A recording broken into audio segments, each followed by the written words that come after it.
so glad to meet all of you again. और मैं बहुत खुश हूँ एक बार आप सबसे मिलने के लिए। And one verse, something that that the Lord has laid upon my heart is how the Lord wants to have great and intense fervent fellowship with each one of us. और एक वचन जो एक बोझ जो परमेश्वर ने मुझे दिया है, कैसे प्रभु हमें से हर एक के साथ एक बहुत गहरी और तीव्र सहभागिता संगति रखना चाहता है। But the hindrance for that is our self. पर इस बात के लिए जो बाधा है वो हम खुद है। And that self is from that self is only the pride. और उस हमारे स्वयं के जीवन से ही वो घमंड भी आता है। And why God is able to reveal himself to some people and why he is not able to reveal himself to other people? क्यों परमेश्वर कुछ लोगों को अपने आप को प्रकट कर पाता है पर दूसरे लोगों को वो अपने आप को नहीं प्रकट कर पाता? If you see the whole world, so many crores of people are going to hell. और अगर हम इस संसार में देखें तो इतने लाखों लोग नरक में जा रहे हैं। And only few will find the way to life. Jesus himself said in Matthew 7:13 and 14. और यीशु मसीह ने खुद मत्ती 7:13 और 14 में कहा कि बहुत कम है जिनको जीवन का मार्ग प्राप्त होगा। And even the way of salvation, only few people find. और उद्धार का मार्ग भी बहुत कम लोग प्राप्त करते हैं। And even after being born again, also very few people really get a increasing revelation of the Lord Jesus Christ and grow in their Christian life and become like Christ more and more. और नए जन्म के बाद भी बहुत कम लोग हैं जिनको यीशु मसीह का एक बढ़ते रूप में प्रकटीकरण मिलता है या वो मसीह जीवन में अधिक अधिक बढ़ते जाते हैं। And what is really preventing us? और कौन सी बात है जो हमें रोकती है? And that is our self or our self will. वो है हम खुद या हमारे ये खुद ही का जीवन। Jesus himself said in Matthew chapter 11. यीशु मसीह ने खुद मत्ती 11 में कहा। We all know that verse, Matthew chapter 11 verse 25. हम सब उस वचन को जानते हैं, मत्ती 11:25। At that time Jesus said, I praise you, Father, Lord of heaven and earth, that you have hidden these things from the wise and intelligent and have revealed them to babes or infants.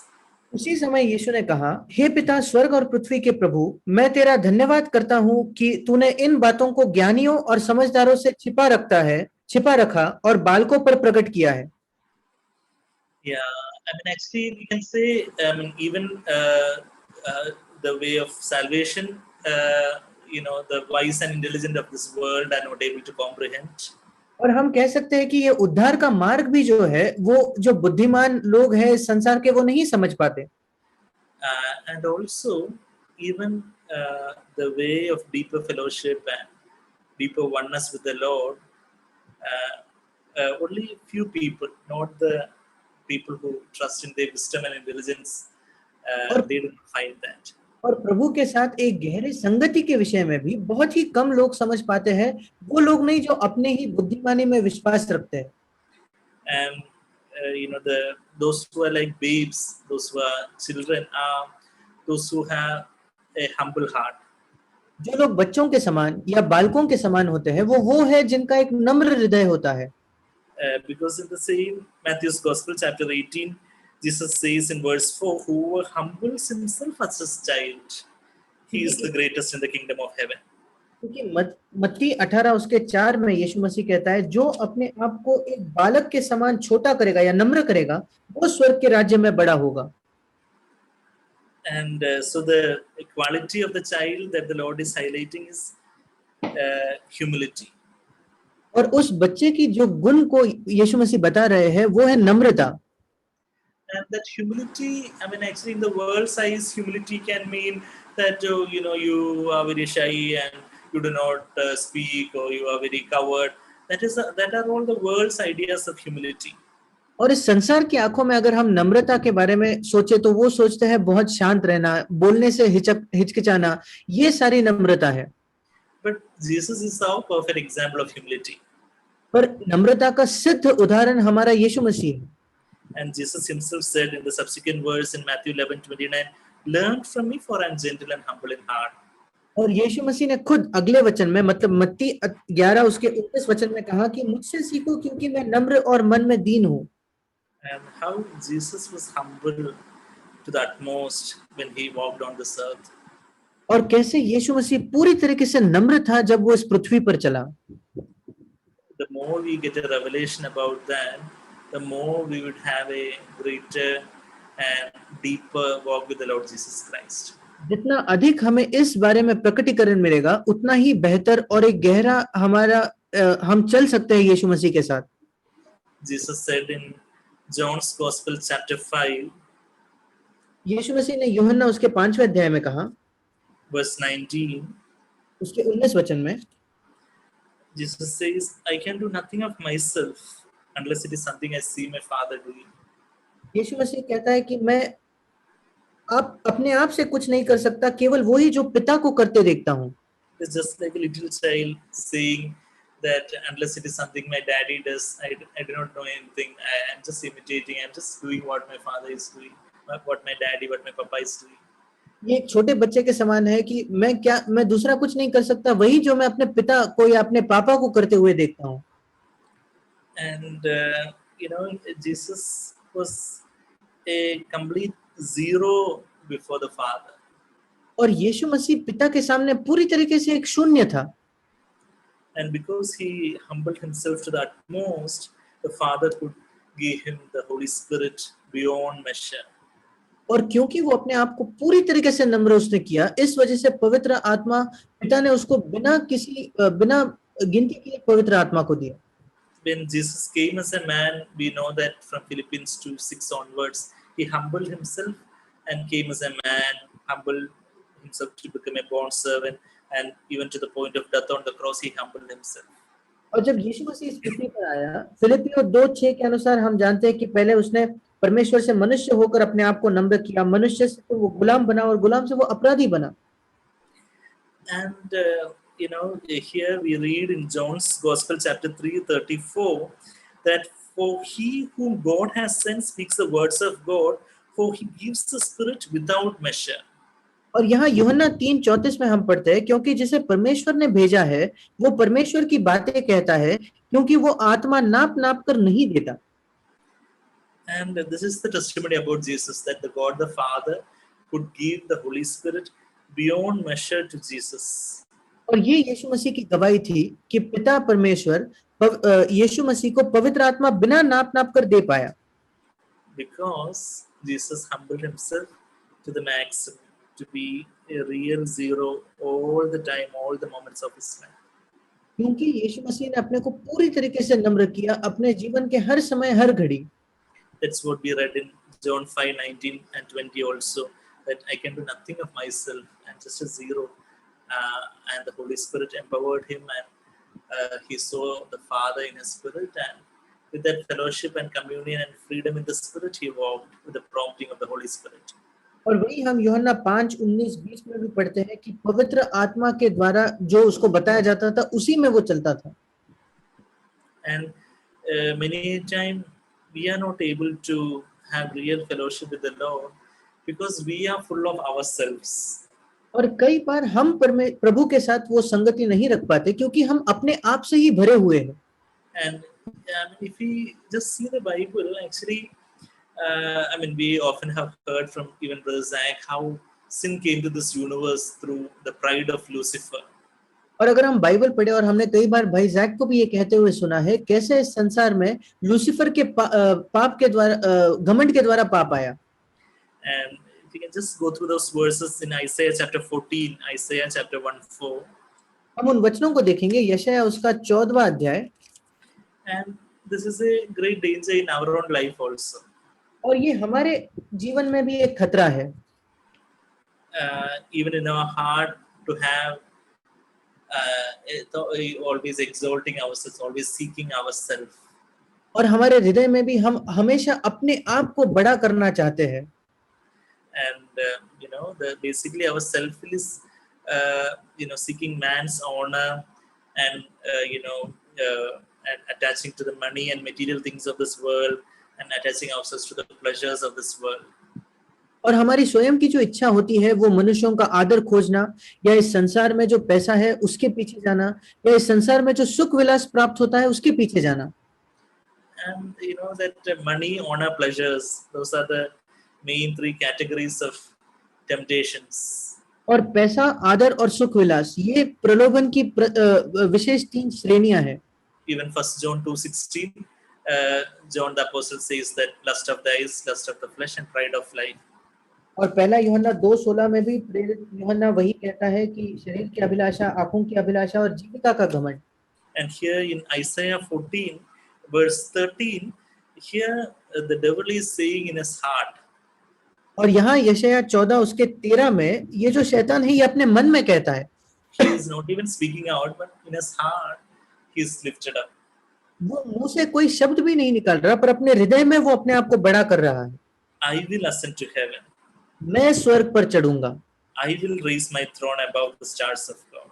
मैं अपने सिंहासन को ईश्वर के तारांगण से अधिक ऊंचा करूंगा। I will sit on the mount of assembly in the recess of the north. और उत्तर दिशा की छोर पर सभा के पर्वत पर विराजूंगा। I will ascend above the heights of the clouds. 14 वचन, मैं मेघों से भी ऊंचे ऊंचे स्थानों के ऊपर चढ़ूंगा। I will make myself like the Most High. मैं परम प्रधान के तुल्य हो जाऊंगा। And he was thrusted down.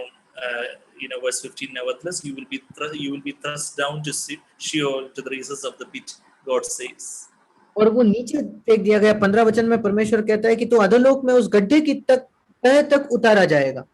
And even Ezekiel 28 is another chapter where we read about the devil's fall.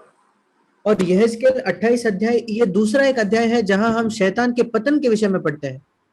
And verse 4, actually, there the word of the Lord is to the leader of Tyre, and from the context, from the passage, we understand that is to the devil, because verse 13 and all says that you were in Eden. So, devil was dwelling in that leader of Tyre at that point of time.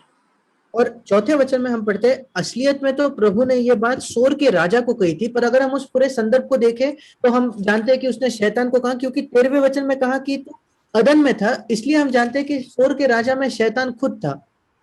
And verse 4 says that by your wisdom and understanding you acquired riches for yourself. और चौथे वचन में लिखा है, तूने अपनी बुद्धि और समझ के द्वारा धन प्राप्त किया। And by your great wisdom, verse 5, again heart is lifted up because of your riches. और 5वें वचन में भी तेरे बड़े बुद्धि की लेन देन और तेरे धन बढ़ने की वजह से तेरा मन फूल उठा। Verse 12, last part says about the seal of perfection, full of wisdom and perfect in beauty. और 12 वचन के अंत में लिखा है, तू उत्तम से भी उत्तम है, तू बुद्धि से भरपूर और सर्वांग सुंदर है। And verse 13 margin says about the musical abilities and musical instruments and all. और 13 वचन का एक और भाषांतर कहता है कि उसके पास बहुत ही संगीत के भी गुण थे। So cleverness and beauty and talents and abilities. और बुद्धिमानी, सौंदर्य और उसके कई क्षमताएं थी। But actually, his heart was lifted up. और उसका हृदय जो था वो घमंड से भर गया। Yeah, that is what verse 17. Your heart was lifted up because of your beauty. Verse 17. और 17 वचन में लिखा है कि तेरा हृदय जो है, तेरा मन फूल उठा तेरे सुंदरता के कारण। And like that, the greatest angel, the highest angel, became the devil through pride. और इस प्रकार जो सबसे बड़ा स्वर्गदूत था वो घमंड के द्वारा शैतान बन गया। So sin came to the universe through pride. और इस विश्व में पाप आया घमंड के द्वारा। But salvation came to this universe through Jesus humbling himself. पर इस विश्व में उद्धार आया यीशु मसीह के द्वारा, जब उसने अपने आप को नम्र किया। And salvation comes to our life also when we choose this way of humility. और हमारे जीवन में भी उद्धार तब आता है जब हम इस नम्रता के मार्ग को चुनते हैं। Even to be born again, God will be taking us through various circumstances where He is trying to humble us and break us. और नया जन्म पाने के लिए भी परमेश्वर अलग अलग परिस्थितियों से हमें ले जाता है, जहां वो हमें नम्र करना चाहता है और तोड़ना चाहता है। And looking back in my own life also, even while I was a Hindu, I could see God's hand trying to break me and humble me through many circumstances. और मैं अपने जीवन में भी जब मुड़कर देखता हूँ, जब मैं एक हिंदू था, परमेश्वर को मैं देखता हूँ अलग अलग परिस्थितियों से कैसे परमेश्वर मुझे नम्र कर रहा था और तोड़ रहा था। And finally, at the age of 17, the Lord could bring me to a state of helplessness where I could look up to Him and see His glory and splendor and His love. और मेरे 17 वर्ष की उम्र में परमेश्वर आखिरकार मुझे उस जगह ले आया जहां मैं पूरी तरीके से निर्बल होकर मैं उसकी सुंदरता और उसकी महिमा और उसके प्रेम को देख पाया। You would have heard my wife's testimony also, how the Lord was arranged in many circumstances. Of course, there are innumerable circumstances, many things we ourselves may not remember, but basically, what God is trying to do in each one of our lives is actually, even before born again, even after born again, is to break our self-will, break our self-will. और मेरे पत्नी की गवाही में भी आपने सुना होगा, कई परिस्थितियां परमेश्वर ऐसे करता है, शायद हमें इसमें से कई परिस्थितियां याद भी ना आते हो। परमेश्वर यही करना चाहता है हमारे नए जन्म के पहले भी और हमारे नए जन्म के बाद भी, कि हमारी जो खुद की इच्छा है उसको वो तोड़े। Matthew chapter 18, we saw verse 4, and verse 3 says about how we can enter the kingdom of heaven. और मत्ती 18 में हमने चौथा वचन देखा और तीसरे वचन में हम देखते हैं कैसे हम स्वर्ग के राज्य में प्रवेश कर सकते हैं। Truly, I say to you, Jesus says, unless you are converted and become like children, you cannot enter the kingdom of heaven. यीशु कहता है, मैं तुमसे सच सच कहता हूँ कि जब तक तुम न फिरो और बालकों के समान न बनो, तुम स्वर्ग के राज्य में प्रवेश करने न पाओगे। The same Jesus said in John 3, verse 3 and 5, that unless you are born again and born of the Spirit and water, you cannot see or enter the kingdom of heaven. और इसी यीशु मसीह ने यूहन्ना 3 उसके 3 और 5 में कहा, जब तक कि आप नया जन्म नहीं पाते, पानी से आप नया जन्म नहीं पाते, आप स्वर्ग के राज्य में नहीं जा सकते। So actually, even to become born again, the Lord has to make us helpless like a child, to know that, Lord, I cannot earn forgiveness by my own abilities or righteous deeds or charity or good works. और नया जन्म पाने के लिए भी परमेश्वर चाहता है कि हम उस बच्चे के समान नम्र हो जाए, ये जानकर कि हम अपने आप की हमारी माफी जो है उसको कमा नहीं सकते हमारे अच्छे कामों से या हमारे दान धन से। And we realize that, Lord Jesus, you alone are the true God, and you have finished everything on the cross, and I trust in your finished work for my forgiveness. और हम समझ जाते हैं कि यीशु मसीह आप ही इकलौते सच्चे परमेश्वर हो और तूने उस क्रूस पर उस पूरे काम को खत्म किया और तेरे उस खत्म हुए हुए काम पर मैं अपना भरोसा रखता हूँ। We know that by repentance and faith we become born again. हम जानते हैं कि मन फिराव और विश्वास के द्वारा हम नया जन्म पाते हैं। Even for repentance means turning away from ourselves to the Lord. पर मन फिराव के लिए भी, और मन फिराव ये है कि हम अपने आप से मुड़कर प्रभु की ओर मुड़ते हैं। And faith means we entrust our life to Christ. और विश्वास मतलब हम अपने हाथ को अपने जीवन को यीशु मसीह के हाथों में सौंपते हैं। And that involves believing Jesus is the only true God, and He alone has taken the punishment of our sins on the cross and risen again. और उसके लिए हमें विश्वास रखना है कि यीशु मसीह इकलौता परमेश्वर है और वो हमारे पापों के लिए क्रूस पर मरा और वो फिर जी उठा। And so even when we become born again, what actually happened was that in our willpower we made a choice to humble ourselves before Jesus, and that time the Spirit of God entered our spirit and gave a new life to our spirit. और हमारे नए जन्म के समय भी यही हुआ कि brother can you repeat?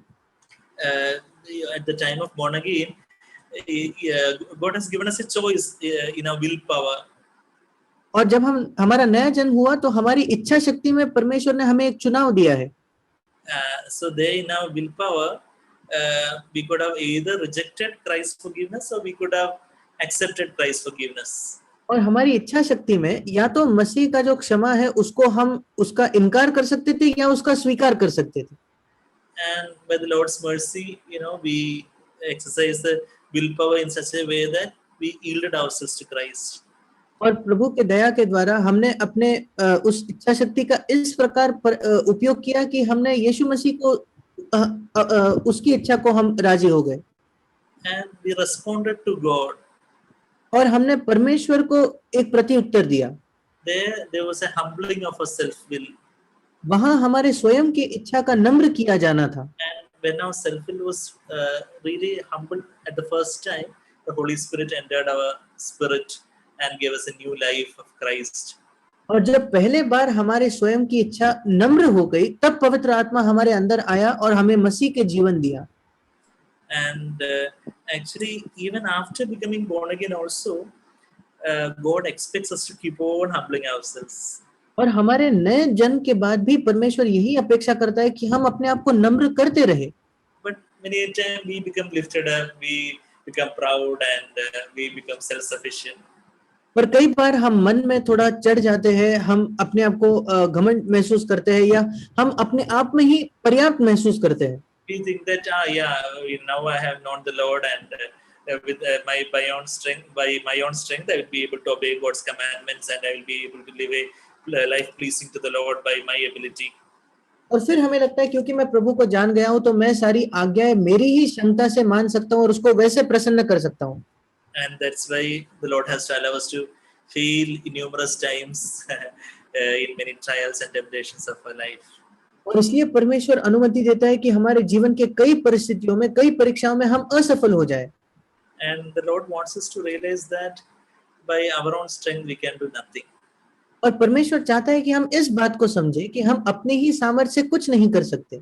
We all know that verse in John 15:5 where Jesus says, apart from me you can do nothing. और हम सब उस वचन को जानते हैं यूहन्ना 15:5 में कि मेरे अलावा यीशु ने कहा तुम कुछ नहीं कर सकते। The Lord is trying to teach us that lesson every time. प्रभु हमें यही पाठ हमेशा सिखाना चाहता है। And here after saying verse 3, only verse 4, Matthew chapter 18 verse 3 and 4. और मत्ती 18 में ये तीसरे वचन के बाद ही वो चौथा वचन यीशु कहता है। So even to enter the kingdom of heaven, we became like a child and entered the kingdom of heaven. और स्वर्ग के राज्य में प्रवेश करने के लिए भी हम एक बालक के जैसे बने, तब हमने राज्य में प्रवेश किया। And even after entering the kingdom of heaven, to become greatest in the kingdom of heaven, we need to become humbler and humbler and humbler and humbler. And who is humblest, he is the greatest in the kingdom of heaven. और स्वर्ग के राज्य में प्रवेश करने के बाद भी जब हमें स्वर्ग के राज्य में बड़ा होना है तो हमें अपने आप को नम्र करना है, नम्र करना है, नम्र करना है। और जो अपने आप को सबसे अधिक नम्र करता है वो स्वर्ग के राज्य में सबसे महान होता है।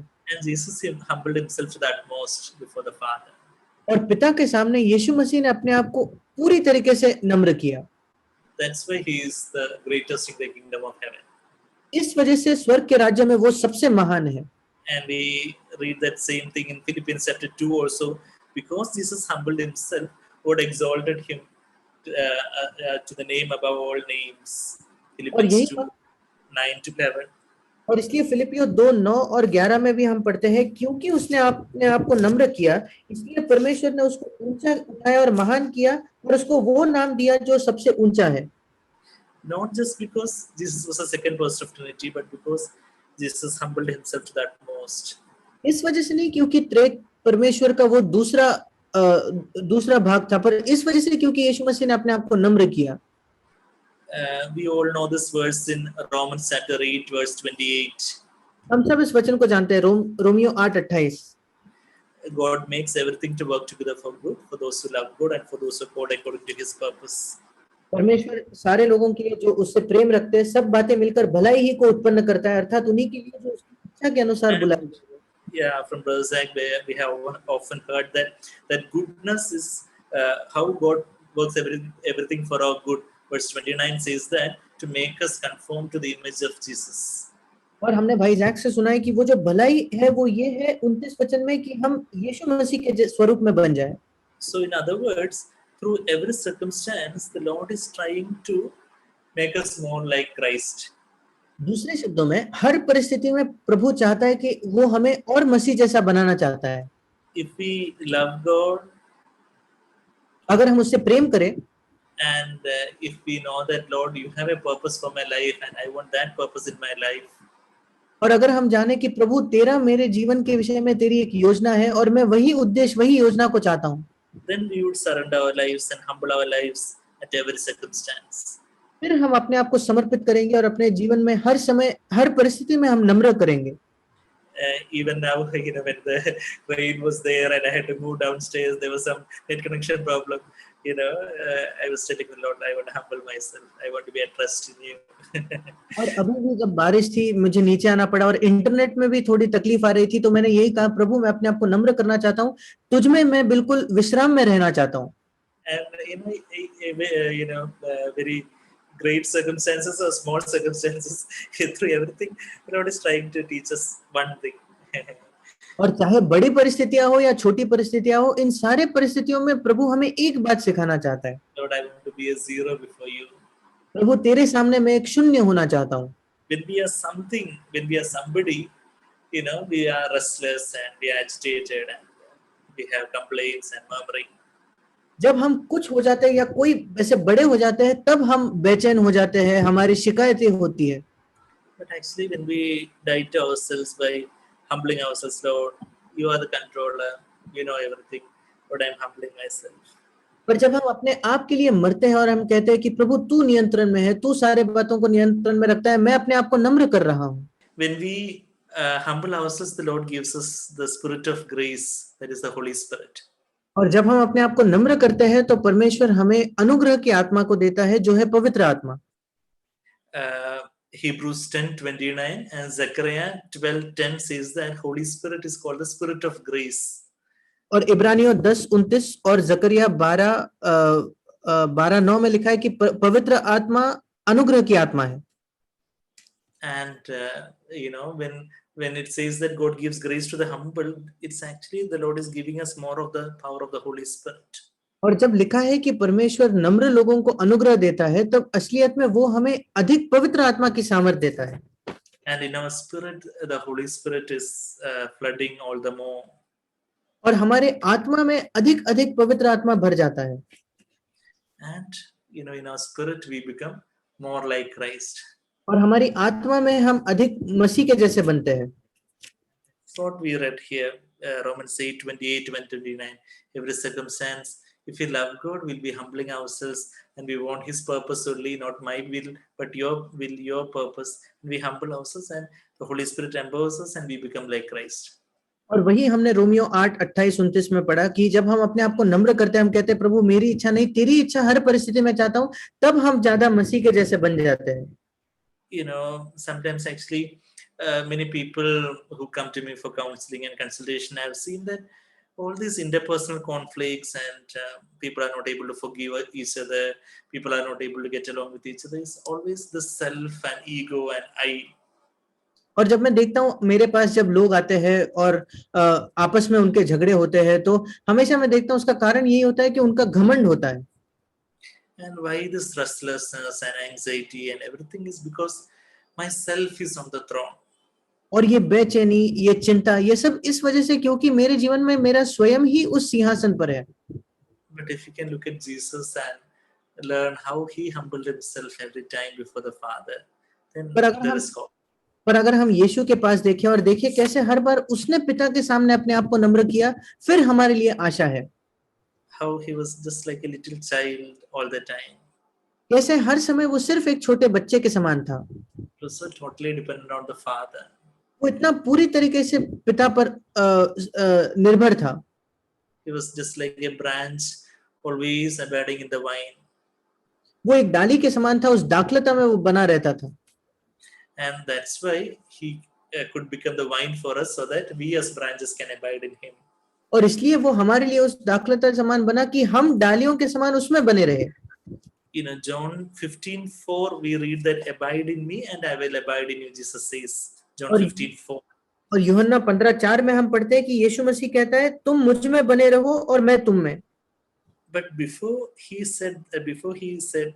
told us to abide in him, he always abode in the Father. और हमें ये बताने के पहले कि हमें उसमें बने रहना है, वो हमेशा पिता में बने रहता था. The previous chapter 14 verse 10. और पिछले अध्याय में यूहन्ना 14 उसके 10 में and even verse 9 we read that Philip is asking, Lord, show us the Father, and Jesus says, John 14:9, he who has seen me has seen the Father.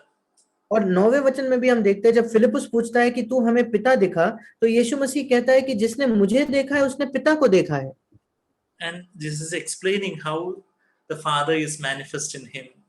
और फिर यीशु मसीह बताता है कैसे पिता उसके द्वारा प्रकट उसमें प्रकट होता है। Verse 10, do you not believe I am in the Father, or I am abiding in the Father, and the Father is abiding in me? और 10वें वचन में यीशु कहता है क्या तू विश्वास नहीं करता कि मैं पिता में हूँ या मैं पिता में बना रहता हूँ और पिता मुझ में है। Yeah, that means actually I am not abiding in myself, but I am abiding in the Father, totally surrendering myself to the Father. इसका मतलब मैं अपने आप में नहीं बना रहता, पर मैं पूरी तरीके से समर्पित होता हूँ और मैं पिता में बना रहता हूँ। Then the Father floods me with the Holy Spirit beyond measure, and the Father is abiding in me. The Father is living in me. और फिर पिता मुझे बिना नाप नाप कर पवित्र आत्मा को देता है और वो मेरे अंदर जीता है। And whoever is seeing me is seeing the Father. और जो कोई मुझे देखता है वो पिता को देखता है। Because I am in the Father and the Father is living through me. क्योंकि मैं पिता में हूँ और पिता मेरे द्वारा जी रहा है। And that's what Jesus says further, verse 10, the words that I say to you, I do not speak on my own initiative, but the Father abiding in me, the Father is living in me, and He is doing His works. और यीशु मसीह आगे 10वें वचन में वही कहता है, ये बातें जो मैं तुमसे कहता हूँ अपनी ओर से नहीं कहता, परंतु पिता जो मुझ में रहता है मुझ में रहकर अपने काम करता है। He was zero before the Father, वो पिता के सामने बिल्कुल शून्य था and the Father could fill him continuously, और पिता उसको निरंतर भर पाया। and the Father could give him the promptings of the Holy Spirit in his thoughts and in his words and in his deeds and in his what he saw, what he spoke, everything the Father was able to control through the Holy Spirit, because Jesus was continually surrendering himself totally to the Father. और पिता पवित्र आत्मा के द्वारा हमेशा यीशु मसीह क्या कहता था, क्या देखता था, उसके बातचीत में उस नियंत्रण को कर पाया, क्योंकि यीशु मसीह पूरी तरीके से समर्पित होता था। And verse 11 also, Jesus again says the same thing, believe me that I am in the Father and the Father is in me. और 11वें वचन में फिर एक बार यीशु कहता है, मेरा विश्वास करो कि मैं पिता में हूँ और पिता मुझ में है। And Jesus says that now you may not be able to really understand. And verse 20, Jesus says, in that day when the Holy Spirit comes upon you with power on the day of Pentecost, you will know that I am in the Father and you in me and I in you. और यीशु मसीह कहता है शायद अब तुम इस बात को नहीं समझ सकते, पर 20 वचन में उस दिन तुम जानोगे जब पवित्र आत्मा आ जाएगा पेंटिकोस्ट के दिन, कि मैं अपने पिता में हूँ और तुम मुझ में और मैं तुम में हूँ। That spiritual union that I have with the Father and that you can have with me, you will know only when the Holy Spirit floods your life.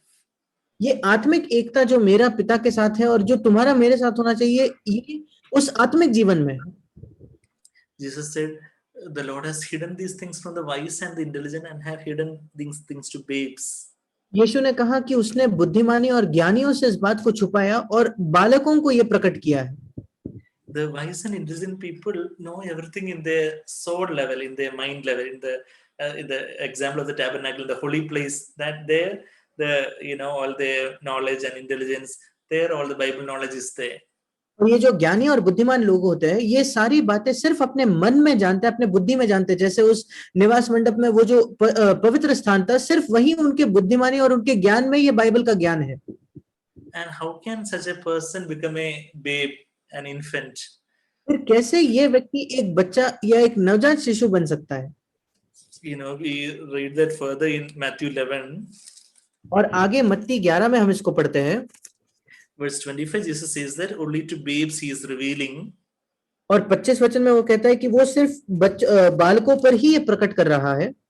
And verse 26, Jesus says that this is well pleasing in your sight, of Father. और 26 वचन में वो कहता है, हे पिता, क्योंकि तुझे यही अच्छा लगा। And Jesus says that in verse 27 that no one can know the Father except those whom the Son will to reveal the Father to him. और यीशु 27 वचन में कहता है कि पुत्र को कोई पिता को नहीं जानता, केवल पुत्र और वो जिस पर पुत्र उसे प्रकट करना चाहे।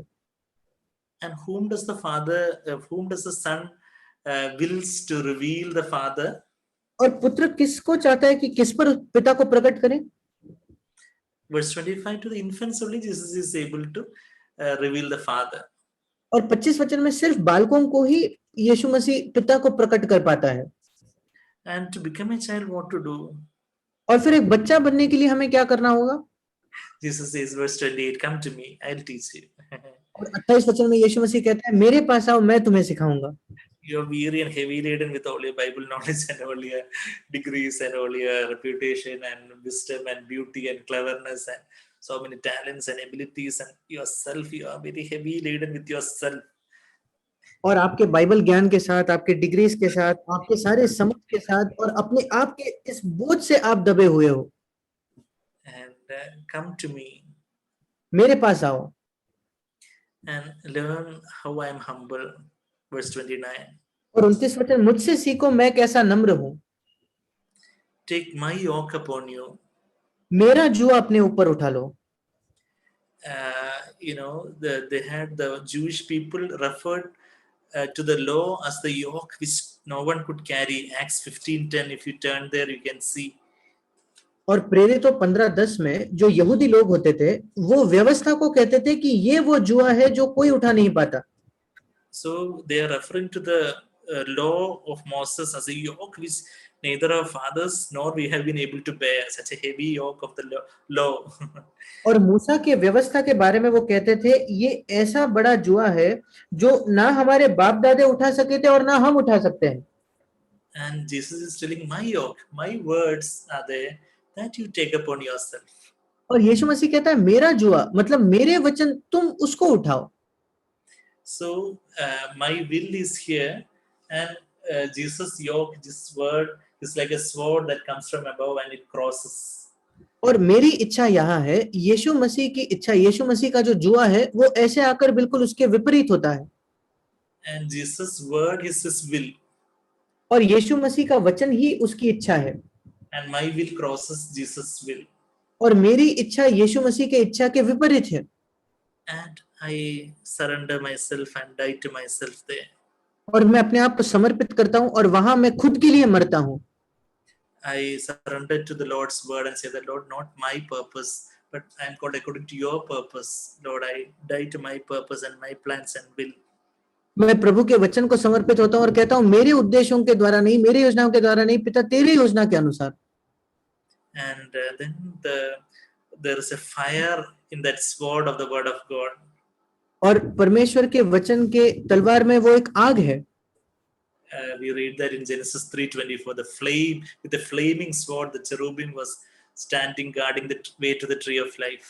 और उत्पत्ति 3:24 में हम पढ़ते हैं कि कैसे वो एक घूमने वाली ज्वालामय तलवार के साथ वो करूब वहां थे। That sword is the word of God. Hebrews 4:12. वो तलवार जो है वो परमेश्वर का वचन है, इब्रानियों 4:12। And that fire is the Holy Spirit. और वो जो आग है वो है पवित्र आत्मा।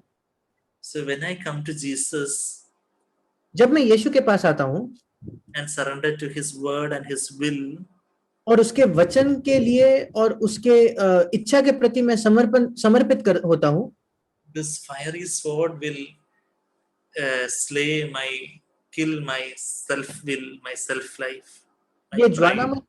ये ज्वालामय तलवार मेरे स्वयं के जीवन को, मेरे घमंड को मारेगी। It will kill my ego. मेरा जो घमंड या अहंकार है। Recently I was seeing that the Greek word for I is ego. मैं हाल ही में देख रहा था यूनानी भाषा में मैं के लिए जो शब्द है वो अहंकार है। Both Greek and Latin, the word for I is ego. और यूनानी भाषा में भी, लैटिन भाषा में भी मैं इस शब्द का अर्थ ही ईगो या अहंकार है। New Testament was written in Greek only. और नया नियम जो है वो भी यूनानी भाषा में ही लिखा गया है। So I was crucified with Christ. Galatians 2:20. My ego, myself, was crucified with Christ. That is what it means. और गलातियों 2:20 में जब लिखा है कि मैं यीशु के साथ क्रूस पर चढ़ाया गया, उसका मतलब मेरा जो ये घमंड है वो उस क्रूस पर चढ़ाया गया है। So I humble myself, and the sword of the word of God, along with the Holy Spirit, puts to death myself. और इसलिए मैं अपने आप को नम्र करता हूँ और परमेश्वर का वचन पवित्र आत्मा के साथ वो तलवार जो है मेरे खुद के जीवन को मारती है। It is like the thick veil in that tabernacle separating the holy place and the most holy place. There is a self will that is torn more and more, more and more, more and more. और वो जो बड़ा पर्दा था जो पवित्र स्थान को परम पवित्र स्थान से अलग करता था, उसको जैसे मानो और वो फटते जाता है. And that sword will tear the veil and the fire will lit up my spirit. The Holy Spirit will flood my heart. और वो जो तलवार है वो उस पर्दे को फाड़कर वो अग्नि मेरे पास आएगी और पवित्र आत्मा मेरे आत्मा में आएगा.